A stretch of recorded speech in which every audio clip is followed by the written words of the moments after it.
Fishermen are known for telling tall tales. Now, I don't mean any disrespect for any of you who are fishermen or women here in worship today, and I actually don't know if this assumption about fisher folk is actually true or not, but I'm just saying that's how the stories go, and where there's smoke, there's usually fire, friends. The tales of the fish they've caught use exaggerated descriptions of how big that fish was, how long it took to reel it in, how hard it fought against that pole.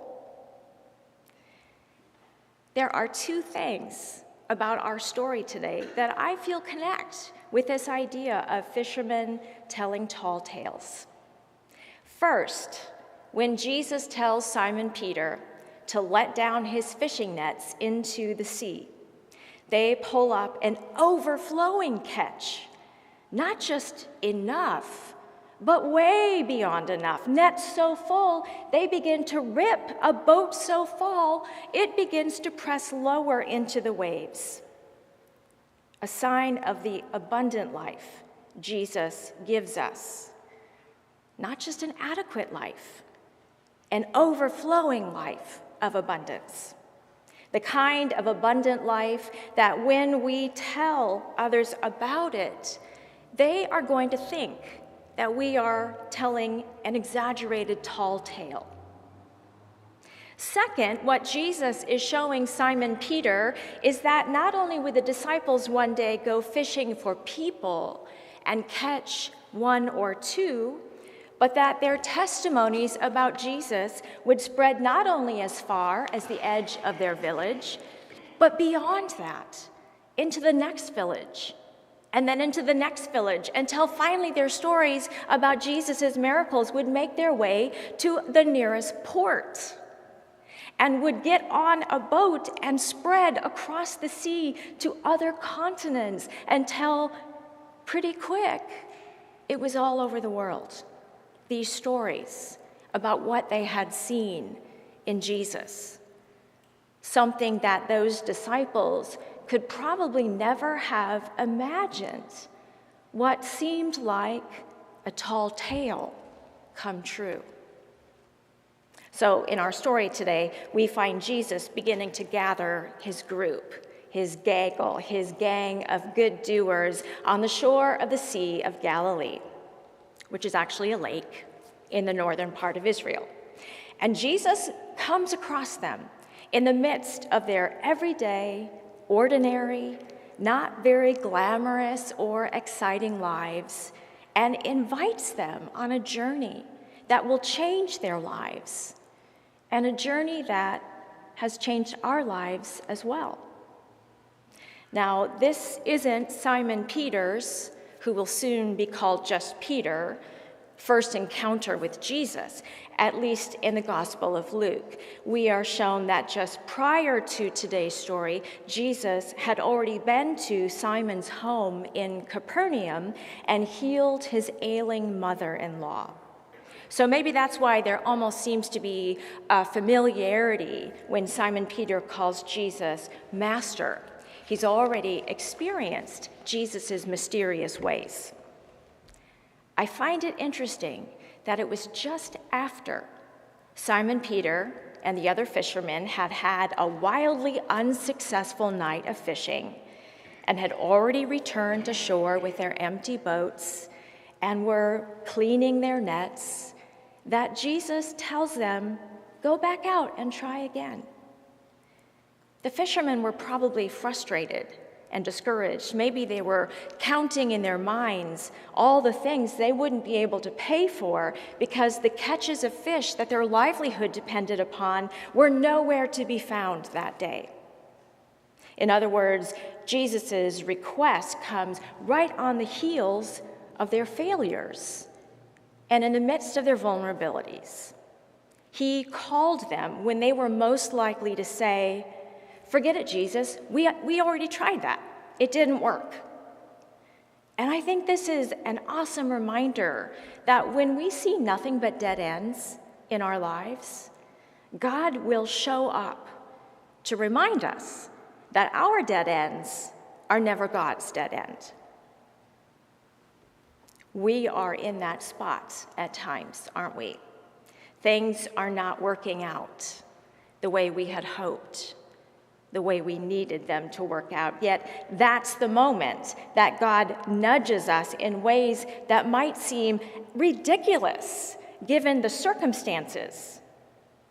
Jesus comes when we least expect him, the moment we've failed, the moment we are overwhelmed, the moment we are just holding on by the skin of our teeth, and we think that the last thing we need at that moment is for God to show up and put a wrench in our works and give us another ball in the air because we're just barely surviving as it is. The truth is, it doesn't matter if it's convenient or well-timed or expected or not. God doesn't really work on our timetable. And yet, in the big picture, God's timing is perfect. As Episcopalian pastor Reverend Barbara Brown Taylor puts it, the power of God is to recruit people who have made terrible choices, to invade the most hapless lives and fill them with light, to sneak up on people who are thinking about lunch, not God, and smack them upside the head with glory. So whether we're ready or not, God is, and so God acts. Jesus directed Simon Peter to throw the nets into the deep water. And I think there's a bigger meaning there for us. How often do we spend our days doing the doggy paddle in the shallow end of the pool? It might feel safer and require fewer skills and less energy, but it can be just that, shallow or superficial or trivial, the things that we spend so much of our time and energy doing. And God didn't make us to live shallow lives. God calls us into the deep, where waters are going to be darker and rougher and scarier and intimidating. But they have the depth where life, the abundant life, can actually exist. Jesus invites us into the deep places, and these are the places where all we can do is trust him and trust that he will give us the courage to follow him. Another pastor, Reverend Elizabeth Johnson, writes, "What might it mean for us to go deep sea fishing with Jesus, to trust and follow him outside of our comfort zones, to let go of those certainties, to have our lives radically reoriented?" Jesus' mission does not wait until we think we are ready, because the need for the gospel in this broken world is far too urgent to wait. We're called right now, even in spite of our frailty and failures and doubts, even in the midst of our ordinary, busy, complicated lives. Jesus' words to Simon Peter are words to us as well. Do not be afraid. Do not be afraid. This is Jesus' mission, and we trust that he will keep working with us and through us, catching others just like he caught us in the deep, wide net of God's mercy and love. We trust, finally, that the catch is in God's hands, and that God's desire is for the nets to be bursting and the boats full. Now, fishermen were low on that socioeconomic hierarchy, and their work was dirty and physically challenging. They were far from perfect. Simon Peter even says in our story today that he is a sinner, and they were far from prestigious in their world, but they were not far from Jesus, and that's all that mattered. And I think there's a lesson in there for us. Jesus doesn't call us to perfection. That's an impossible task. But instead, he calls us to draw near to him, Jesus doesn't call us to perfection, but rather to be perfectly passionate about seeing God's love and accepting God's love and then spreading God's love and grace far and wide. And that's exactly what Jesus called these men to do, to catch people in the net of God's love and then teach them to fish for others who were in need of the same. The Greek word zobreo, that we translate as fishers of men, actually means to catch or capture. And that's what we're meant to do. We're meant to capture people who are seeking the hope and the meaning and the life that God gives us through Jesus. But instead of scooping up these people like fish who are going to die as soon as they are removed from the water, when we capture these people and help them know God's love, God will actually be giving them life. So a big roadblock to us becoming fishers of people is that we don't always want to leave the comfort and familiarity of what we're doing when God says, hey, come over here for a minute. Those first disciples probably would have preferred to keep their jobs, stay with the life that they knew, that was safe. But when they see Jesus and hear his words to them, they make the risky choice. They step out in faith. They don't know what lays before them. They make the decision to follow. So what's our choice going to be? Because we have that same decision in front of us right now. We have that decision in front of us each and every day of our lives, to follow or not to follow. And it is not a one-time choice. It is a daily choice, an hourly choice, a minute-by-minute choice, a second-by-second, breath-by-breath choice to say yes when Jesus says, follow me. So the majority of God's work is going to happen during the 6 and 5/8 days that we're not right here. And that means that if God is going to use us to work for his kingdom, then he's going to use us in our ordinary, everyday lives. Whether we are at work or at home, whether we are in the supermarket, produce aisle, or filling up our car at the gas station, whether we're doing some errands or dropping off the kids at soccer practice or piano lessons, when we're at the gym, when we're at the bar, all the in-between moments when we're not expecting to encounter holiness, but it's there. And it's at these moments that God needs to use you to be the person he made you to be.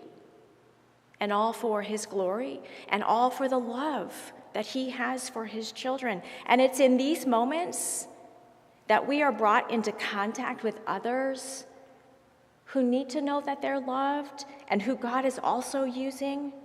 And it's through these connections and relationships that might seem insignificant that we will find those deep waters that will lead us towards growth and fulfillment and joy.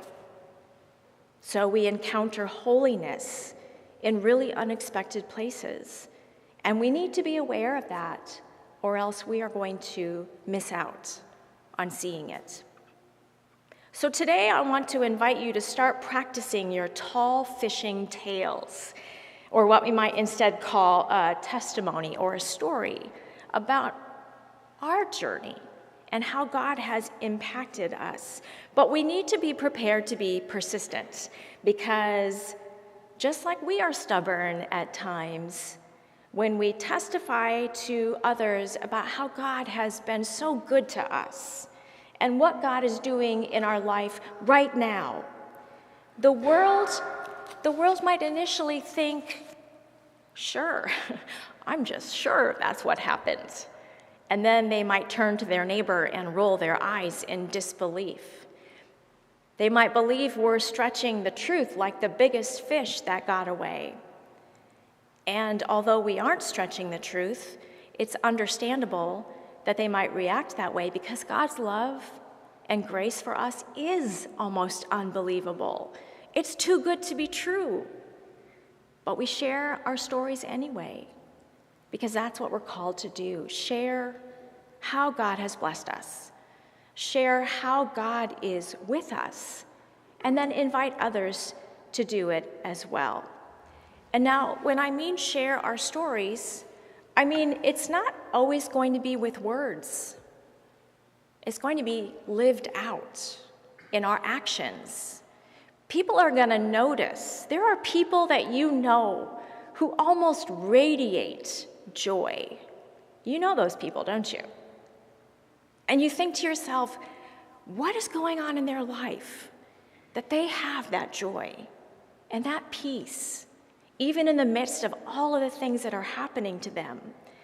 And that's really how we're going to share the story, more than even using words. We're going to share it by living out the joy we have. And we're going to do it over and over again, because it's not always going to be well received, but this world really needs it. That's what it means to fish for people.